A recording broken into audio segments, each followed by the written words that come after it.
कभी ये सोचा है कि एक कंपनी जो सिर्फ व्यापार करने आई थी, वो देखते ही देखते पूरे उपमहाद्वीप पर राज कैसे करने लगी? या फिर भारत ने दुनिया की सबसे बड़ी ताकत ब्रिटिश एम्पायर से अपनी आजादी आखिर जीती कैसे? चलिए, आज आधुनिक भारत के इसी दिलचस्प सफर को समझते हैं, औपनिवेशिक शासन के शुरुआती दिनों से लेकर आजादी के उस यादगार पल तक। तो इस कमाल की कहानी को समझने के लिए हमने इसे 5 हिस्सों में बांटा है। हम शुरुआत करेंगे ब्रिटिश राज के उदय से, फिर 1857 के विद्रोह की उस ज्वाला को महसूस करेंगे।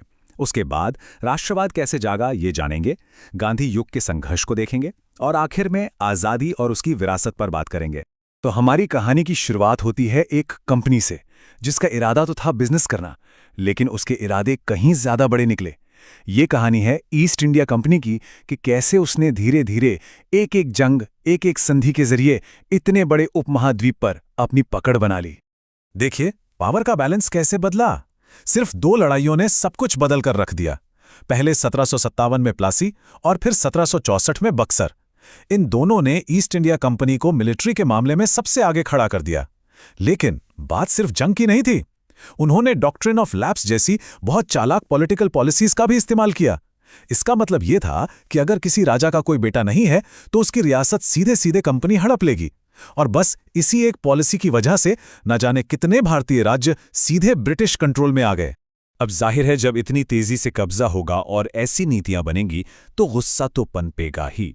और दशकों से जो तनाव बढ़ रहा था वो 1857 में एक जबरदस्त विद्रोह के रूप में फूट पड़ा। इसे अक्सर भारत का पहला स्वतंत्रता संग्राम भी कहा जाता है। इस विद्रोह की चिंगारी को हवा देने वाले कई लोग थे। मंगल पांडे जैसे आम सिपाहियों से लेकर झांसी की रानी लक्ष्मीबाई जैसी वीरांगनाएं और तांत्या टोपे जैसे शानदार रणनीतिकार। हाँ, ये बात सच है कि इस विद्रोह को बहुत बेरहमी से कुचल दिया गया, पर इन नेताओं की बहादुरी और उनका बलिदान आने वाली पीढ़ियों के लिए एक बहुत बड़ी प्रेरणा बन गया। और इस विद्रोह के नाकाम होने के नतीजे भी बहुत बड़े थे। सबसे बड़ा नतीजा तो ये हुआ कि ईस्ट इंडिया कंपनी का राज खत्म हो गया। 1858 में भारत का कंट्रोल सीधे ब्रिटिश क्राउन यानी ब्रिटिश सरकार के हाथों में चला गया। यहीं से ब्रिटिश राज का एक नया और ज्यादा फॉर्मल दौर शुरू हुआ। उस सैन्य विद्रोह की राख से अब विरोध का एक नया तरीका पैदा हुआ। इस बार हथियार, तलवारें या बंदूकें नहीं थीं, बल्कि विचार थे, बहसें थीं और पॉलिटिकल ऑर्गेनाइजेशन था। ये भारत में संगठित राष्ट्रवाद की शुरुआत थी। इसी कड़ी में 1885 में भारतीय राष्ट्रीय कांग्रेस की स्थापना हुई। ये एक बहुत बड़ा मोड़ था। अपने शुरुआती दौर में, जिसे मॉडरेट फेज भी कहते हैं, कांग्रेस का मकसद पूरी आज़ादी नहीं था, बल्कि ये नेता याचिकाओं और संवैधानिक सुधारों के जरिए ब्रिटिश साम्राज्य के अंदर ही भारतीयों के लिए ज्यादा अधिकार मांग रहे थे।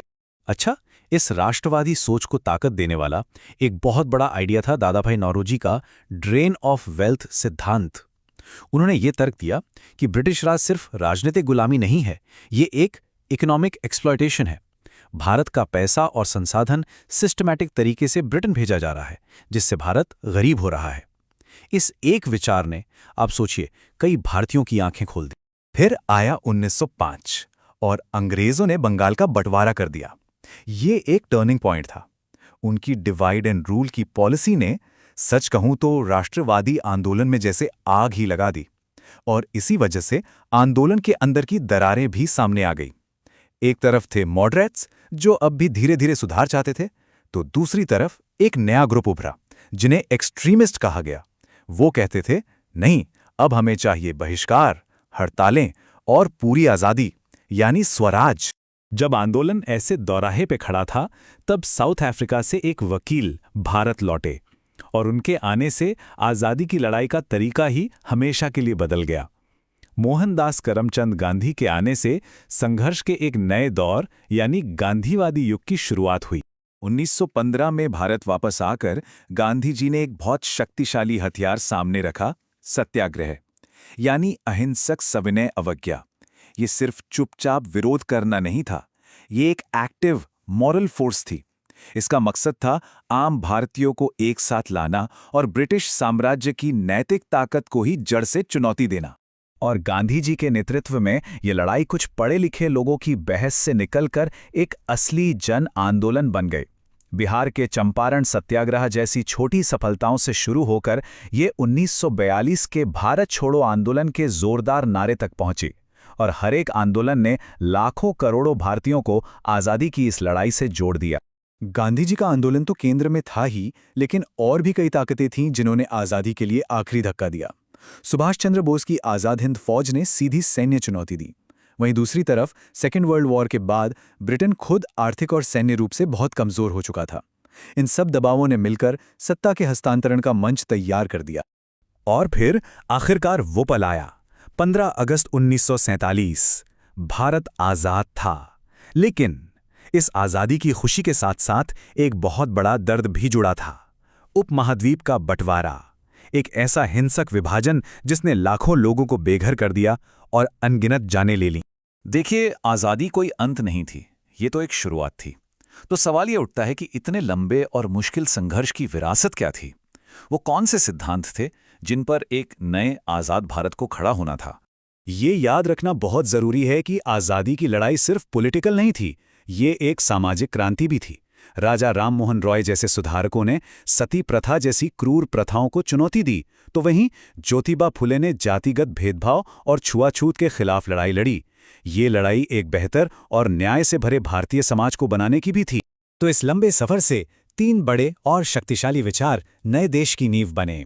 एकता, जिसने इतने अलग अलग तरह के लोगों को एक मकसद के लिए जोड़ा, अहिंसा, जो विरोध का एक ताकतवर हथियार बना, और आत्मनिर्भरता, यानी एक आज़ाद और स्वाभिमानी देश बनाने का पक्का इरादा। और यहीं पर हम एक आखिरी सवाल के साथ रुकते हैं जो सोचने पर मजबूर करता है। आज़ादी के 7 दशकों से भी ज़्यादा समय बाद एकता, अहिंसा और आत्मनिर्भरता के ये बुनियादी आदर्श आज के भारत के लिए कितने मायने रखते हैं?